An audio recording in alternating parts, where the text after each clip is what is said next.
Dear students, we learned some new words in our lesson Words We Know.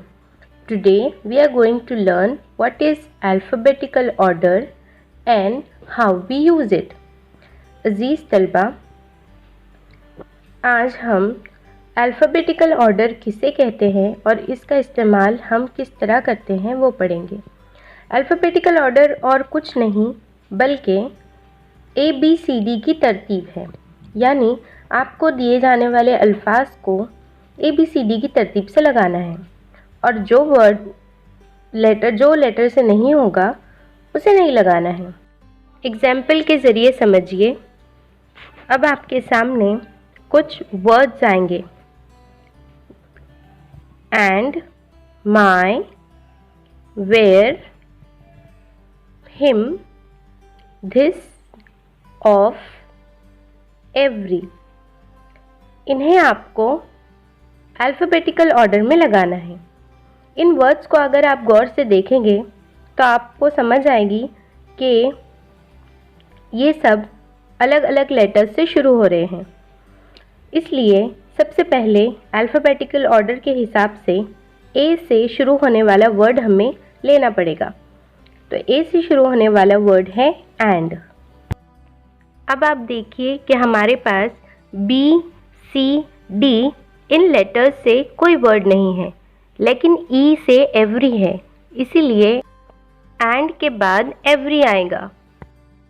प्यारे बच्चों, F और जी इन दोनों letters से हमारे पास कोई वर्ड नहीं है, लेकिन एच से है, इसीलिए अगला वर्ड आएगा हिम, जो कि एच से शुरू हो रहा है।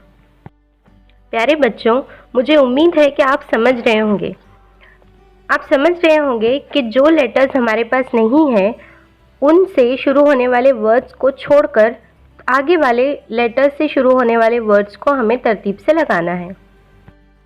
अब आप देखिए कि हमारे पास आई, जे, के, एल इनसे कोई वर्ड नहीं है, लेकिन एम से वर्ड है माय, इसीलिए हिम के बाद माय लगाया जाएगा।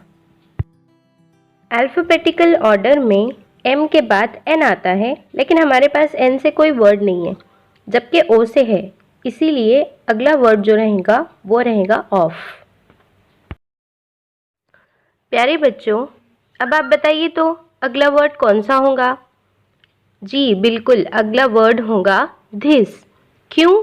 क्योंकि वो टी से शुरू हुआ और हमारे पास PQRS से कोई वर्ड नहीं था। प्यारे बच्चों, अब हमारे पास एक लास्ट वर्ड बचा है जो कि है वेयर, और हमारे पास यू और वी से वर्ड ना होने की वजह से हम वेयर का इस्तेमाल कर लेंगे। और वेयर कहाँ आएगा? टी के बाद, यानी दिस के बाद। इस तरह हम अल्फ़ाबेटिकल ऑर्डर में दिए जाने वाले तमाम वर्ड्स को लगा सकते हैं।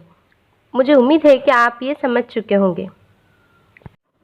अजीज़ तलबा, अब आप घर काम ले लीजिए।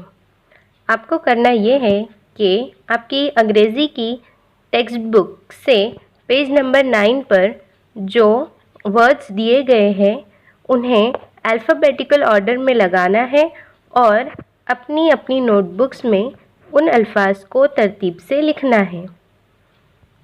Thank you for watching.